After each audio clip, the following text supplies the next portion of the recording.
In a recent featured interview over at Modern Drummer magazine, they referred to you as LATHAM, a man who many consider to be one of the best clinicians on the planet. Did you know that? Did you hear about That's that? Great. That's great. I'll take it. I'll take it. No, that's a great compliment. That's a great compliment. I love doing clinics and workshops, and like I said, I was lucky to have so many great teachers, you know, growing up, that I love giving back, you know, like that. I think it's important, man, to offer, you know, whatever advice you can to young drummers or any drummer, you know. So I enjoy teaching. I still enjoy teaching a lot and doing clinics and workshops.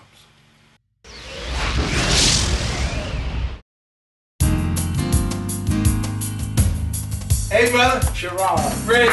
Good to see you, bro. Good to see you, man. Long time. Long time, man. Long time.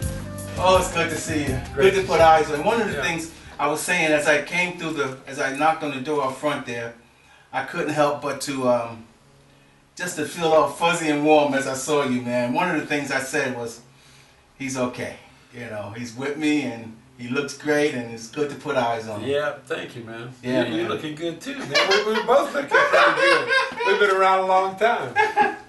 Thanks for being on the show. Yeah, thank you for having me. I really appreciate it. I know we've been trying to do it for a couple of years now. Finally we got to it. Finally we did. I think, and I said this before, I think I got a better chance of catching up with Obama than I do catching up with you. I don't know. But I'm glad we did, man. Yeah, I'm glad I am too. Yeah, thank you. Tell me something.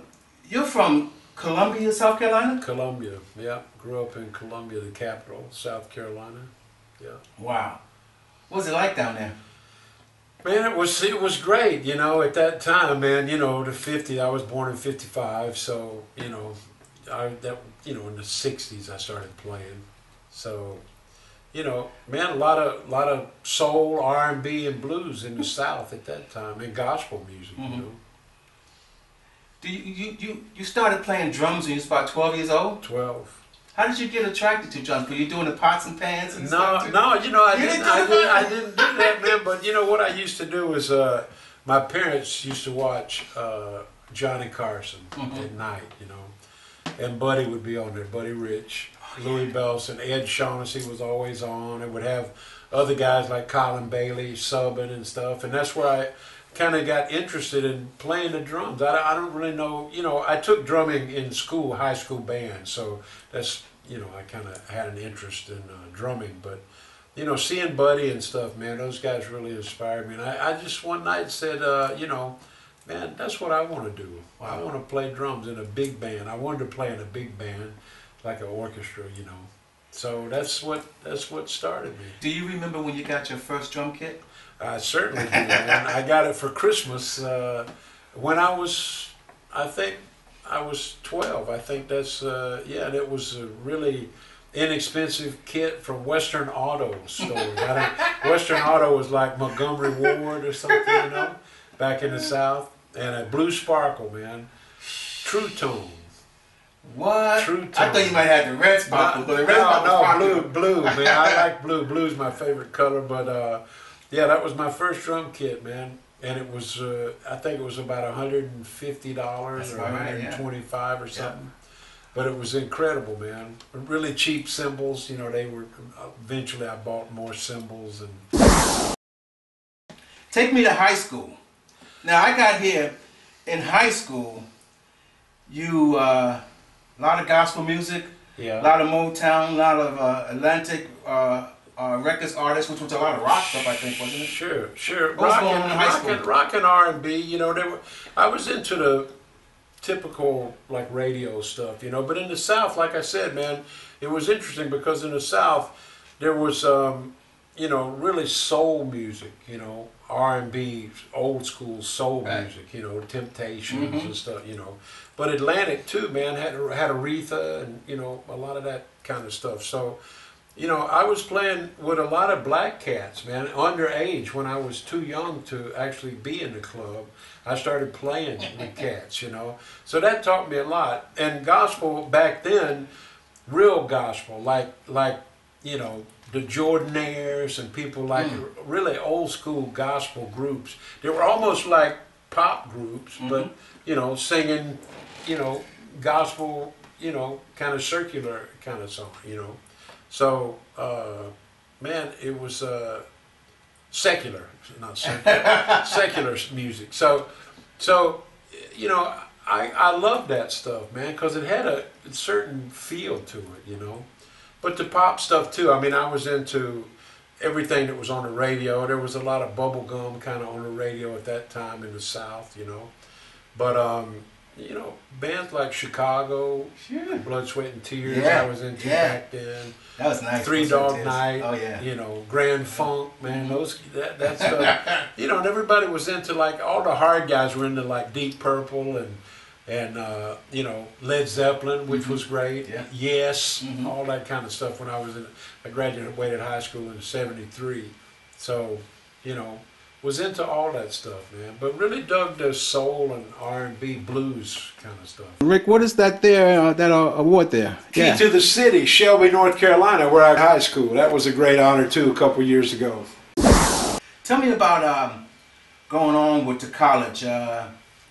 East Carolina University. You won a Bachelor of Arts degree there, right? And percussion performance. Right. I got my bachelor's from East Carolina. That's where I studied with Harold Jones. I mentioned, and Harold, man, we still keep in touch. He's like I said, he's he's retired years ago, but he still conducts a little community band and stuff around there. But he's a very well-known guy in the Southeast and all over the United States for classical percussionists. He had a lot of great guys came out of that school, and man, he was just such a great guy. He kind of took me as a kind of under his wing. He saw something there that he really nurtured me to be a great musician. And not only a drummer, he didn't play drum set at all, man. Wow. We never played drum set.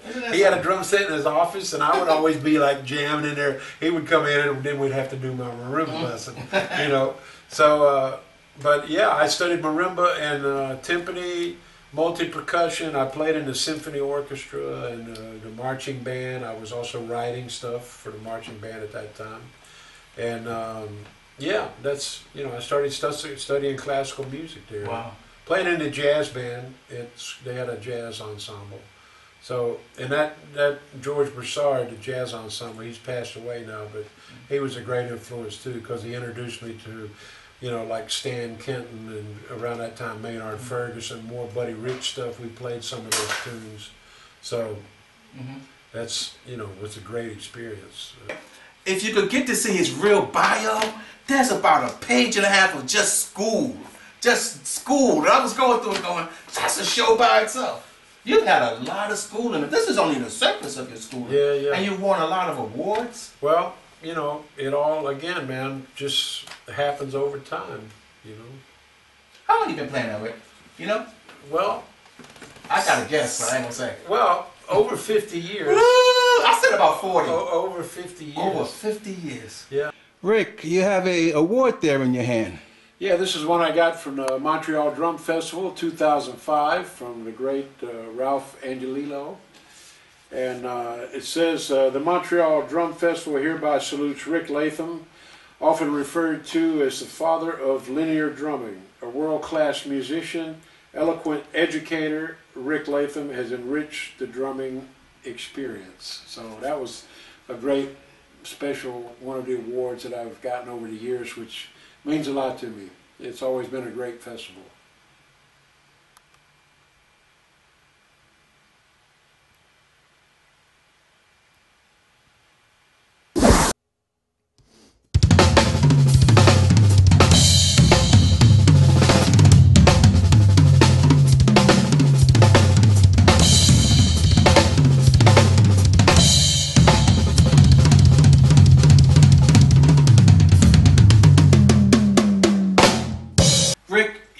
Relocated to Los Angeles in the mid-80s. 84.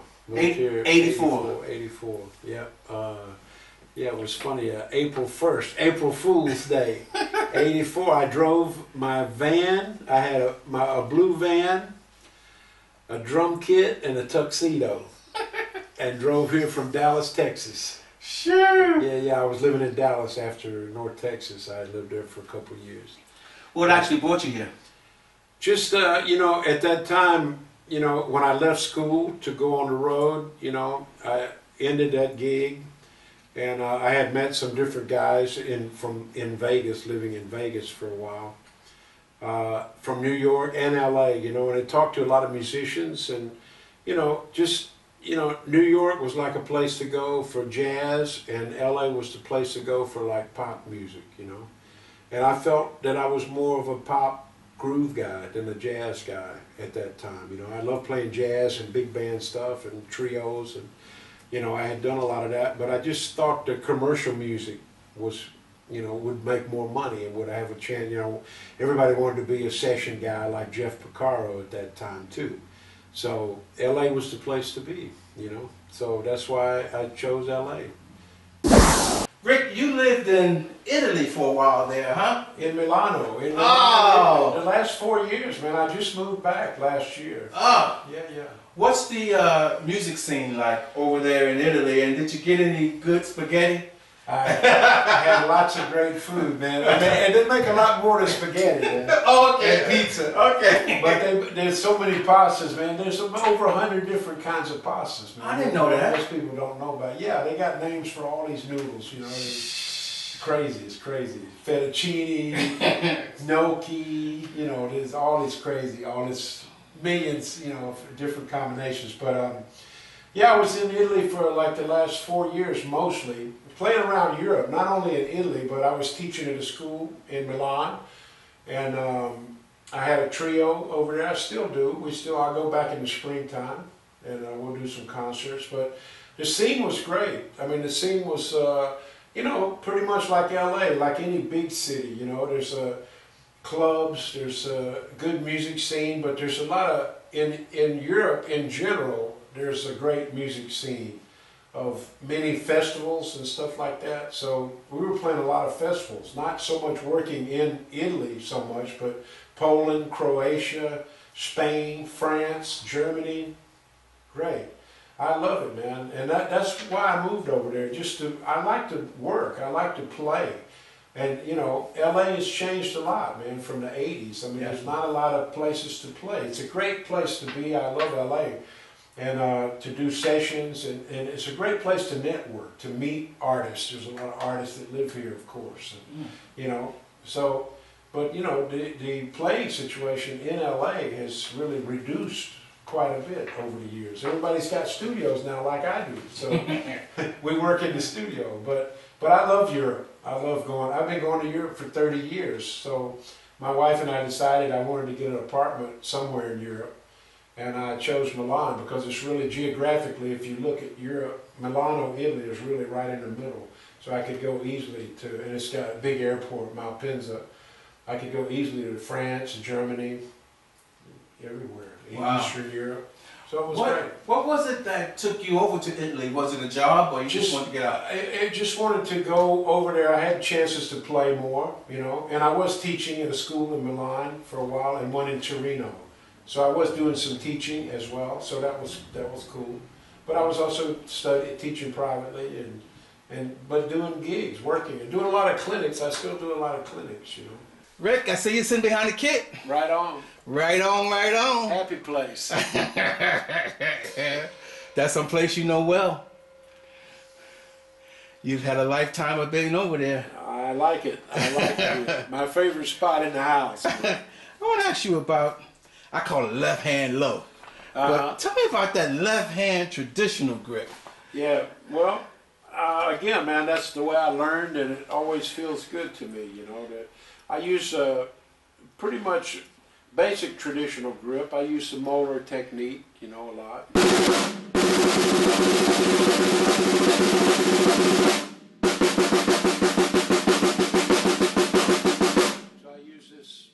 Relaxed kind of stroke a lot. I use my thumb a lot more than some guys do when I'm for power.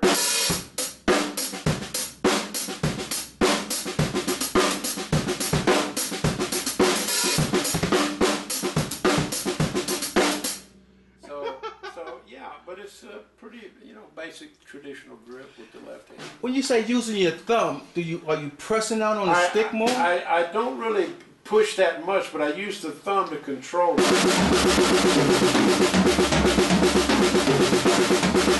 A combination of thumb and wrist. Right. There's still a lot of wrist involved too, but I don't use fingers like. That's what I was going to ask you next. Yes. Are you bouncing? Yeah, I'm not really using finger technique. Wow. I'm using more wrist and thumb. I noticed you sit really low. We talked about that earlier. Yeah. There it is. Yeah, man. I think I think a lot of guys sit too high, and the tendency is to lean into the drums, which I really don't like. I like kind of sitting back here and feeling. It helps with your balance and your weight too on your feet. Okay. Because I like to sit almost like I'm sitting in a regular chair. It is lower than most guys sit, and that's the reason my cymbals are so high too. That's my next question. I sit so low. A lot of people couldn't see me if my cymbals were down, so that's why I keep them up so high. But it feels good. I never have back problems or anything. I think a lot of guys sit too high, and again, you don't have a good balance. I think the balance should be, really down on your butt. Right. I'm really balanced and feel good back here, so my feet can kind of move without feeling like I'm going to fall forward.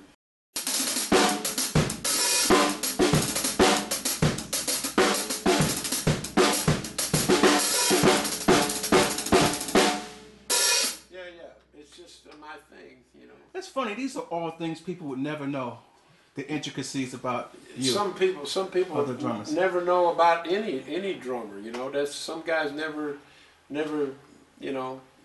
take the time to think about these things. I mean, listen, man. There's some great players that don't have good technique, but they have a great feel and great sound. That's okay. Whichever way works and whichever way gets the sound. But that's my sound. My sound is kind of a thick, consistent sound. That's my thing. And that's the only way I know how to play, if I try to play another way, it doesn't sound like me, Yeah. And it doesn't feel like me. It doesn't feel good. It doesn't feel natural. Rick, in this next section, I want to talk to you about your credits. Oh, boy. Okay. Your credits. Let me just read a few of them to you here, which I want to talk about here. Juice Newton, Edgar Winter Band, of course, Chuck Rainey, the Rain Man Band, B.B. King, Rick Derringer, thank you. Yeah. So many great artists. Tell me about Juice Newton. Man, Juice is a great country pop artist, and she had huge hits, man. Angel of the Morning, Love's Been a Little Bit Hard on Me, Queen of Hearts. This was a great band, man. I played with Juice for almost 10 years, and she had a great band, really great band, and great musicians, man. Great music. She still sounds great and looks great, And all her hits were in, like late 70s, Great. She was great. How'd you get to get with Edgar? With Edgar Winter? Actually, Carmine Apiece recommended me for that. Carmine and I are big friends.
One of the things that in your bio that was just fascinating is your TV credits. you played on themes for television such as 9 to 5, which was a movie, right? Right, right. Now it was a movie too. I played on the TV show. You played on the TV show. Yeah, the theme of the TV oh, show. that's you? They redid the theme. Wow. They redid the theme.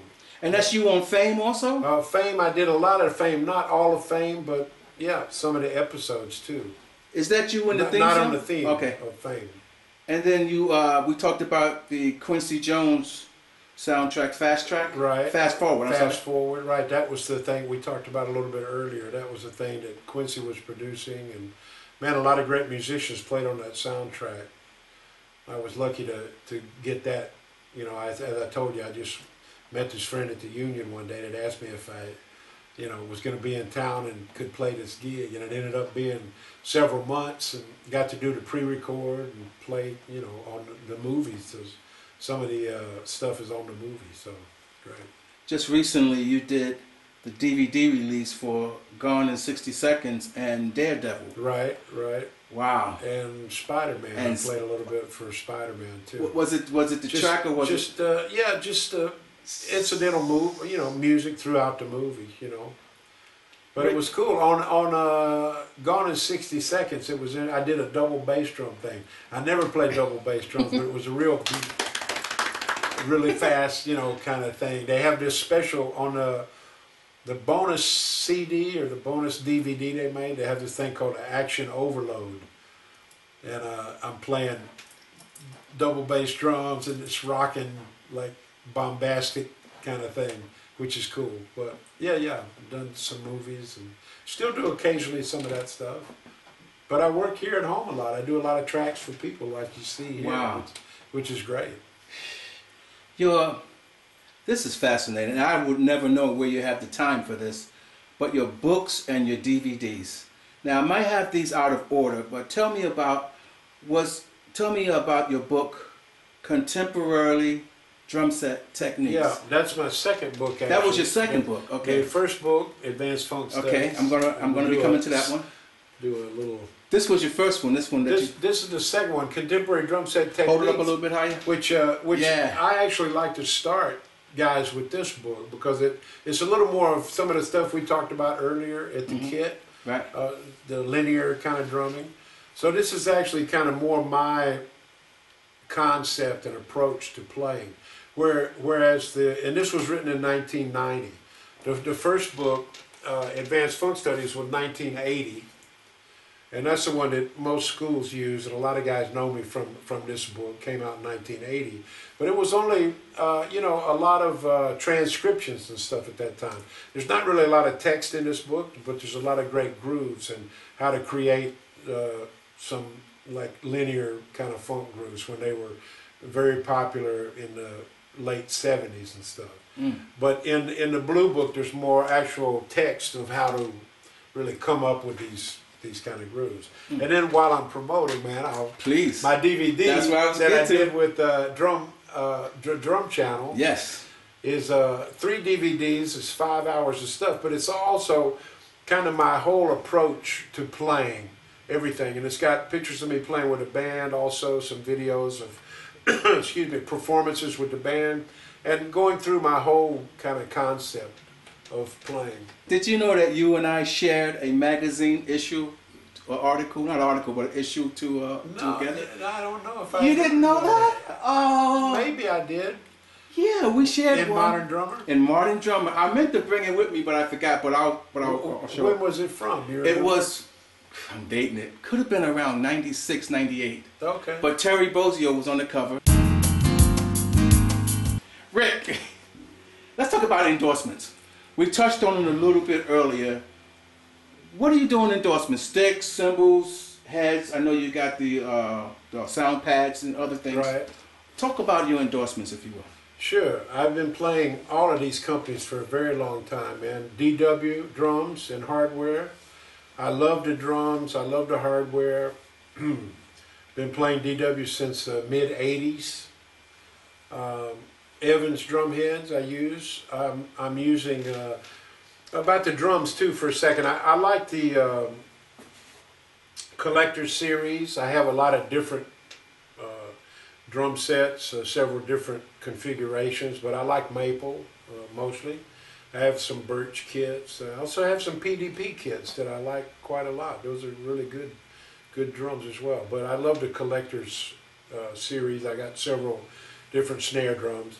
Evans drum heads, I use clear G2s on the toms on the top, batter side, and clear G1 on the bottom.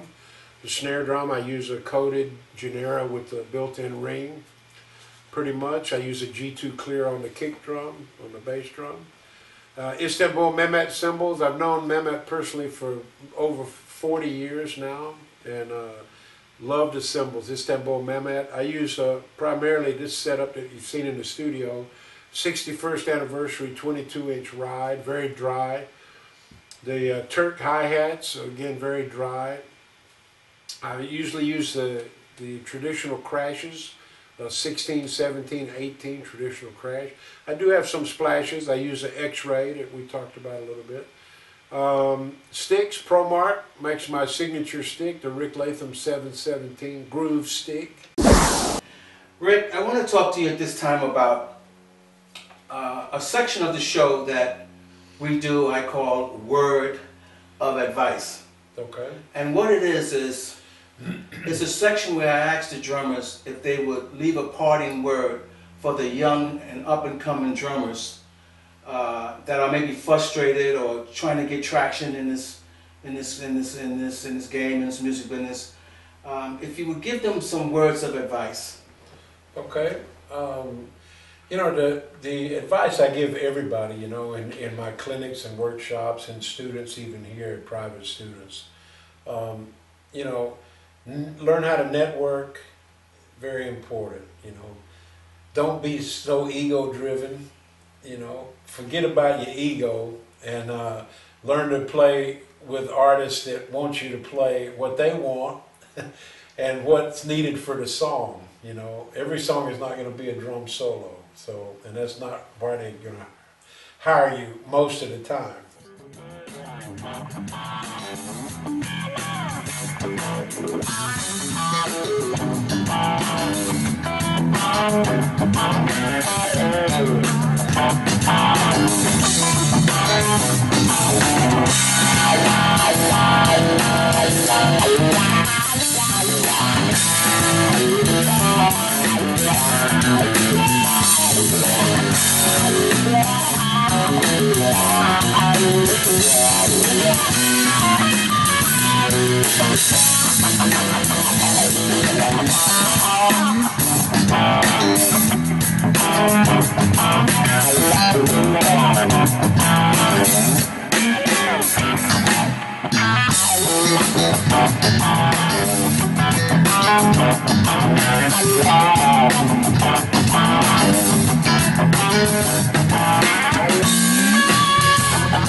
Before we go, tell me a little bit about any future plans you got coming up musically, and then also tell me a little bit about your band, the Latham Robin Sorato Band. Yeah, that's my trio, the trio in Italy. I'll be going back to Italy in the springtime, probably for the Frankfurt Music Messe, like the NAMM show. The international version of that is in Frankfurt. And I'll be at the NAMM show coming up in January. And I have a Christmas CD coming out with my keyboard buddy Bob Luna. And well, I'll be back with the trio, the Italian trio, in the spring in Europe. We have some concert days. So got Thanksgiving and Christmas coming up with the family. So all good. Be loving life. When should we expect the release of Christmas CD, and what's going to be the title? It's called A Groovy Little Christmas, and you heard a little bit of it. It's I cool. did. It's tight, boy. Kind of funky contemporary versions of Christmas classics coming out the first part of December. Okay. Yeah. Thanks again, brother. Thank you. Appreciate Cheron. it, man. All right. Sorry. Love you, man. Love you too. Love you. Would you help us wave goodbye to all the fans? Later on. See you guys. Keep it funky. Yes. See you on Extraordinary Drummer. Bye now.